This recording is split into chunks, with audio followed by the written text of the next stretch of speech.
नमस्कार, आपके साथ मैं हूं अनुज शर्मा। लोकसभा चुनाव का बिगुल बज चुका है। हर पार्टी अपनी कसम पे लग गई है और तैयारियां जो है लगभग अपनी पूर्ण कर ली है। इसी बीच भारतीय जनता पार्टी की मथुरा में क्या तैयारियां हैं, किस तरीके से वह चुनाव लड़ने जा रही है, आज हमारे साथ मौजूद हैं भाजपा के युवा नेता वरिष्ठ अजय शर्मा जी। हर तैयारी को लेकर बातचीत करते हैं। आज हम बातचीत करेंगे इनसे लोकसभा चुनावों को लेकर। जी अजय जी, सबसे पहले तो आपका बहुत बहुत स्वागत है अभी न्यूज में। और पहला क्वेश्चन यही है हमारा, जो इस समय ट्रेंडिंग में भी चल रहा है मथुरा में लगातार। ऐसी चर्चाएं चल रही थी कि इस बार किसी स्थानीय नेता को भारतीय जनता पार्टी जो है टिकट देगी सांसदी का, लेकिन भारतीय जनता पार्टी ने तीसरी बार हेमा मालिनी पर भरोसा जताया है। तो आपको लगता है तीसरी बार जनता भी उन पर उतनी ही विश्वास से ही भरोसा जताएगी? अनुज जी, सबसे पहले तो अभी न्यूज के सभी दर्शकों को मेरी राधे राधे। और आप बहुत अच्छा कवरेज कर रहे हैं शहर में, पूरे शहर में, हर क्षेत्र में, और बड़े निष्पक्ष तरीके से आप लोग न्यूज कवर करते हैं। पहले तो मैं आपको बड़ी शुभकामनाएं देना चाहता हूँ इस चीज के लिए। और दूसरा, जो आपने ये बात की स्थानीय व्यक्ति को टिकट मिलती हो या बाहरी व्यक्ति को टिकट मिलती, तो मेरा व्यक्तिगत ये मानना है कि भाजपा किसी को भी टिकट दे, कुल मिला के संगठन का जो निर्णय है वो सर्वोपरि है। भाजपा के हर कार्यकर्ता के लिए, हर पदाधिकारी के लिए, पूरी भाजपा के लिए। तो हेमा जी को टिकट मिली है और पूरे भाजपा में बड़ा जोश है और कार्यकर्ता बड़ी निष्ठा से हेमा जी के साथ लगे हुए हैं। और हर व्यक्ति भाजपा से, जो भी भाजपा से जुड़ा हुआ है, इसमें कोई प्रश्न ही नहीं उठता कि टिकट किसको मिलनी चाहिए थी। भाजपा ने जिसको दे दी वो फिर सर्वोपरि निर्णय हो गया भाजपा का, क्योंकि संगठन सर्वोपरि है। तो हेमा जी को बड़ी जीत मिलेगी और लोगों में बड़ा उत्साह है। और मेरा व्यक्तिगत मानना है कि इस चुनाव में हेमा जी कम से कम 7 लाख से ऊपर मतों से उन्हें विजय प्राप्त होगी। संगठन की बात आपने की कि संगठन का जो फैसला होता है वो सर्वोपरि है। और संगठन ने आपको जो है 1 साल पहले जो चुनाव हुए थे मथुरा नगर निगम के, उसमें टिकट आपको दिया था। किसी कारणवश आपको सफलता नहीं मिल पाई। तो अब आपको लगता है कि सफलता ना मिलने के बाद भी आप उतने ही ज्यादा उत्तेजित होकर संगठन के लिए काम कर रहे हैं, लगातार एक्टिव मोड में दिखाई देते हैं, हर बैठक में आप शामिल होते हैं, कार्यकर्ताओं के बीच आप दिखाई देते हैं, जनता के बीच आप दिखाई देते हैं। तो आपको लगता है इस मेहनत के बदले संगठन ने आपके लिए कुछ सोचा है या किसी पद के बारे में सोचा है आगे? आपने नगर निगम चुनाव की बात की। अब 13 मई को 1 साल हो जाएंगे नगर निगम चुनाव को, 13 मई को।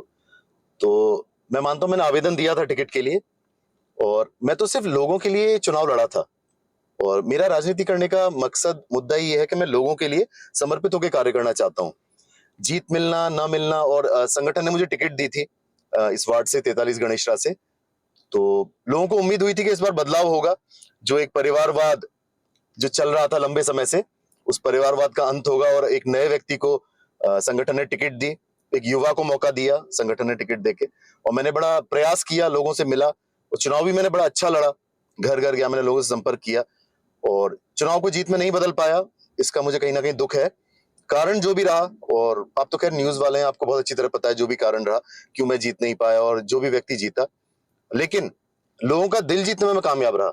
लोगों ने मुझे बड़ा प्यार दिया, अब भी लोग मुझसे बड़ा प्यार करते हैं, और लोगों का दिल मैंने जरूर जीता। चुनाव में जीता चाहे ना जीता, लोगों को मैंने जरूर जीता, लोगों का प्यार जीता, लोगों के दिल को जीता। कारण की आपने बात की, कारण जो भी रहे हैं, तो लगातार जो है कारण दबी आवाज में ये कहते हैं कि कहीं ना कहीं जो है इस बात की जो वोटिंग हुई थी उसमें कहीं ना कहीं घपला हुआ था। ये बात आप तक पहुंची, और पहुंची है तो इस बात में कितनी सच्चाई है? देखिए अनुज जी, वोटिंग में घोटाला हुआ या फिर फर्जी वोट डले, जो भी है, मैं इस बारे में जाना नहीं चाहूंगा। मेरा व्यक्तिगत ये मानना है कि मैंने प्रयास किया, मैं चुनाव लड़ा, और चुनाव को जीत में नहीं बदल पाया, और इस बात का मुझे खेद है। पर कारण जो भी रहा हो, वोटिंग में घपला हुआ है, जो भी हो, इस विषय में मैं जाना नहीं चाहूंगा। मेरा व्यक्तिगत ये मानना है कि मैं तो निस्वार्थ भाव से संगठन की सेवा करता हूँ। राष्ट्रीय स्वयंसेवक संघ और भाजपा के लिए निस्वार्थ भाव से मैंने अपना जीवन दे दिया है। वो मैं कहता भी हूं, हमेशा मैं अपनी पोस्ट में भी लिखता हूं कि तन समर्पित, मन समर्पित और ये जीवन समर्पित। तो इसलिए मैं पद मिले ना मिले, चुनाव जीता या ना जीता, और आगे क्या होगा इसकी नहीं सोचता। मैं तो निस्वार्थ भाव से संगठन की सेवा में लगा हुआ हूँ, भाजपा की सेवा में लगा हुआ हूँ।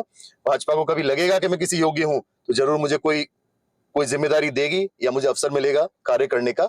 और मैं एक बात कहना चाहता हूँ इस पे आपको, ये बड़ा एक बड़ा फेमस बड़ा कथन है एक, ये मैं व्यक्तिगत जीवन में अपनाता हूँ कि क्या हार में क्या जीत में, किंचित नहीं भयभीत में, संघर्ष पथ पे जो मिला ये भी सही वो भी सही, वरदान नहीं मांगूंगा हो कुछ पर कभी हार नहीं मानूंगा। तो कभी ना कभी आगे पार्टी फिर से मौका देगी, और लोगों का दिल तो जीता ही है, और इस पर निश्चित ही हम जीतेंगे। जी जी, मौके की बात की, मौका तीसरी बार हेमा मालिनी को भी दिया है, लेकिन मथुरा का जो सबसे चर्चित मुद्दा है, जैसे हम कह सकते हैं हाईलाइट रहता है हर वक्त, वो है यमुना का शुद्धिकरण। जस की तस स्थिति मां यमुना की इस समय बनी हुई है। क्या लगता है इस बार हेमा मालिनी अगर आती है सरकार में या फिर भाजपा सरकार आती है तो बिल्कुल ये मुद्दा अब मुद्दा ना रहकर बिल्कुल जो यमुना जी की जो परेशानी है या फिर यमुना की जो गंदगी है वो दूर हो जाएगी। देखिए, जो यमुना जी की सफाई का आपने बात की, हेमा जी इस विषय को लेके बहुत ही ज्यादा गंभीर हैं। मैं खुद हेमा जी के संग लगातार पिछले 3-4 दिनों से हेमा जी के साथ हूँ और व्यक्तिगत वो इस विषय को लेके बहुत गंभीर हैं। और जो इसकी सफाई का जो मेन मुद्दा है, हेमा जी उस दिन भी कह रही थी, वो दिल्ली सरकार से, केजरीवाल सरकार से भी इसकी बात करेंगी, क्योंकि मेन जो गंदगी है वहां से ही जमुना जी दूषित होकर आगे आती है। तो फिर आगे तो दूषित होना निश्चित मतलब होगी। तो हेमा जी कह रही थी वो दिल्ली सरकार से भी बात करेंगी, केजरीवाल जी से भी बात करेंगी इस विषय में, दिल्ली सरकार से। और वो बहुत ही गंभीर है और उन्होंने इस बार वादा किया है कि जो पिछले 2 टेन्योर में 2 बार वो सांसद रही और यमुना जी की सफाई का कार्य पूर्ण नहीं हो पाया, इस बार वो पूरी तरह से संकल्पित है इस कार्य के लिए कि इस बार वो जमुना जी को पूरी तरीके से शुद्ध करवा के रहेंगी। क्या लगता है इस बार जनता 400 पार पहुंचाएगी जैसा कि प्रधानमंत्री ने कहा है अब की बार 400 पार? आप बताइए, आपको कोई शक है इसमें 400 पार पहुंचेगी कि ये नहीं? तो जनता बताएगी। जनता बता चुकी है, जनता ने मन बना लिया है। 405 पार पहुंचाएगी नहीं, 400 पार निश्चित, 101% इस बार भाजपा 400 पार है। अब की बार 400 पार। इंडी गठबंधन कितना टक्कर दे रहा है भाजपा को? कहाँ है गठबंधन? हमें तो दिख नहीं रहा कहीं भी। कहाँ उनके प्रत्याशी हैं? कहाँ उनका उनका म्यूचुअल अंडरस्टैंडिंग कहाँ है? प्रत्याशियों की घोषणा कहाँ कहाँ हो गई है? कौन कौन सी उनमें पार्टियां हैं? कभी एक जुड़ रही है, 2 छोड़ रही हैं। तो वो गठबंधन कहाँ है? मैं तो ऐसे गठबंधन को गठबंधन मानता ही नहीं। ऐसे गठबंधन को गठबंधन नहीं मानते हैं आप। लेकिन आरएलडी से गठबंधन जरूर भाजपा का उत्तर प्रदेश में हो गया है। तो आपको लगता है कि ताकत बढ़ेगी आरएलडी की भी और भाजपा की? देखिए, भाजपा का शीर्ष नेतृत्व संगठन जिन पार्टियों से गठबंधन कर रहा है और जो पार्टियां भाजपा में अपने स्वतः आना चाहती हैं, उन लोगों के लिए भाजपा में मना नहीं है। भाजपा में आ सकती हैं, जुड़ सकती हैं। तो संगठन का जो निर्णय है शीर्ष नेतृत्व का कि कौन पार्टी आ रही है, गठबंधन कर रही है, उस विषय में मैं कोई भी टिप्पणी नहीं करना चाहूंगा। जी। बात करें हाल ही के जो राजनीतिक समीकरण रहे उसमें चौधरी तेजवीर सिंह को एक बार फिर से मथुरा से सांसद बनाए गए हैं वो। और कल हमने देखा जैसे कि गठबंधन के ही योगेश नौवार को भी एमएलसी बना दिया गया है। एक कैबिनेट मंत्री उत्तर प्रदेश सरकार में, 2 सांसद, महापौर, 5 विधायक। बड़ी ताकत इस समय जो है भाजपा के पास है, ऊपर से लेकर नीचे तक, केंद्र की सरकार से लेकर पार्षद तक इस समय मथुरा में भाजपा के हैं। तो लगता है जब ट्रिपल इंजन है अब, बिल्कुल। और जो पीछे कोच है वो भी भाजपा के ही हैं, तो कितनी गति से ये ट्रेन विकास की इस समय मथुरा में दौड़ने जाएगी अगर भाजपा तीसरी बार सत्ता में आती है? देखिए, आपने जो कहा कि हमारे अभी आदरणीय तेजवीर सिंह जी को राज्यसभा में सदस्य बनाया गया, राज्यसभा सांसद बनाया गया, लोगों में बड़ा उत्साह है। 3 बार के सांसद हैं और बिल्कुल संगठन के लिए समर्पित, जनता के लिए समर्पित। और ये बात मुझे कहने की आवश्यकता नहीं है कि चौधरी तेजवीर सिंह जी कितने समर्पित हैं पार्टी और लोगों के लिए। तो उनको राज्यसभा में भेजना एक बड़ा ही हर्ष का विषय था, लोगों के बीच में बड़ा उत्साह था कार्यकर्ताओं में। और जो आपने ट्रिपल इंजन सरकार की बात की कि प्रधान से लेकर प्रधानमंत्री तक, वो कहते हैं गांव के प्रधान से लेकर प्रधानमंत्री तक भाजपा के हैं। तो निश्चित ही आप इस बार देखिएगा तीसरे कार्यकाल में मथुरा, मैं तो मथुरा की बात करूंगा, मथुरा का बड़ा विकास होगा चारों तरफ से, आप देखना। और एक मथुरा की एक नई रूपरेखा, एक नया मथुरा लोगों को देखने को मिलेगा इस बार, क्योंकि भाजपा का विशेष ध्यान है मथुरा के ऊपर। तो एक नया मथुरा विकसित होगा इस बार, आप देखना। आ, लगातार विरोधियों का ये भी कहना है कि भारतीय जनता पार्टी ने लोकसभा चुनाव में रामलला का जो मंदिर बना है उसको मुद्दा बनाया है, उसके जरिए वोट बटोरना चाहती है भाजपा। आस्था के साथ मतलब जो है कि राजनीति जोड़ दी है भाजपा ने, इसको लेकर क्या कहेंगे आप? देखिए, आस्था के साथ राजनीति जोड़ने वाली बात वो करते हैं जिन पे अब कोई राजनीतिक मुद्दा ही नहीं रह गया है।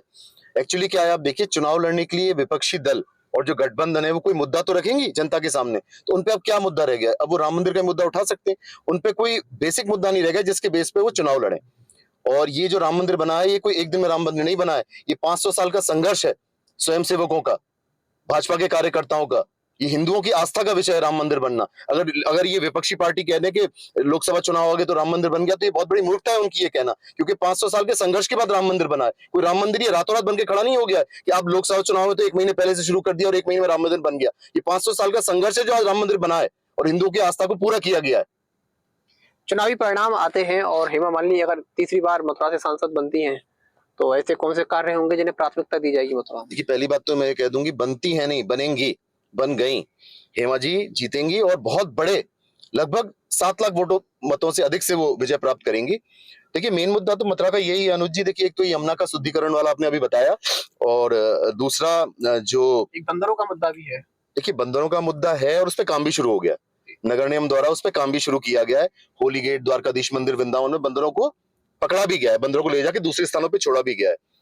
और भी जो मुद्दे होते हैं देखिए, और एक और बात मैं आपसे कह दूं, ये वोट कभी भी ना, ये इस विषय पे नहीं दिया जाता वोट कि अब बंदर पकड़े जाएंगे कि नहीं। यमुना जी का एक मुद्दा बहुत बड़ा मुद्दा है, पर फिर भी जो छोटे छोटे मुद्दे हैं वो हेमा जी उनको लेके बहुत गंभीर हैं, और इस बार मेरा पूरा विश्वास है कि इस बार वो सारे मुद्दे पूरे होंगे।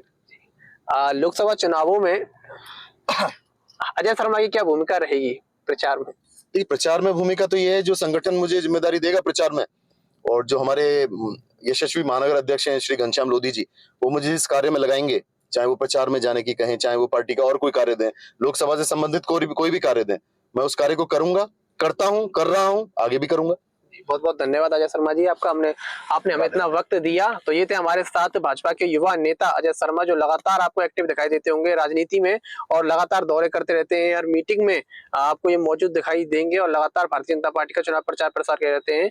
और इन्होंने एक बार फिर कॉन्फिडेंट तरीके से कहा कि 400 पार हम हो गए हैं, ये निश्चित है, यह तय है। खैर इनके दावे में कितनी सच्चाई है ये तो जनता का मत और आने वाले परिणाम ही अब बताएंगे। अभी के लिए फिलहाल इतना ही। मैं अपनी सहयोगी आरती शर्मा के साथ अनुज भारद्वाज। मथुरा का प्रतिष्ठित आरके ज्वेलर्स, एक ऐसा नाम जहां मिलती है आपको शुद्धता की 100% गारंटी और मिलता है आभूषणों के खरा होने का विश्वास। साथ ही सोने चांदी और हीरे जवाहरात से बने सैकड़ों डिजाइन के आभूषण, जैसे लॉन्ग हार, माथा पट्टी, झूमर, बोलना, ब्राइडल सेट्स, रजवाड़ा सेट और भी बहुत कुछ। लगातार 35 सालों से आपकी सेवा में है तत्पर आरके ज्वेलर्स, छत्ता बाजार, होली गेट, मथुरा। इनका नंबर है 7669181040।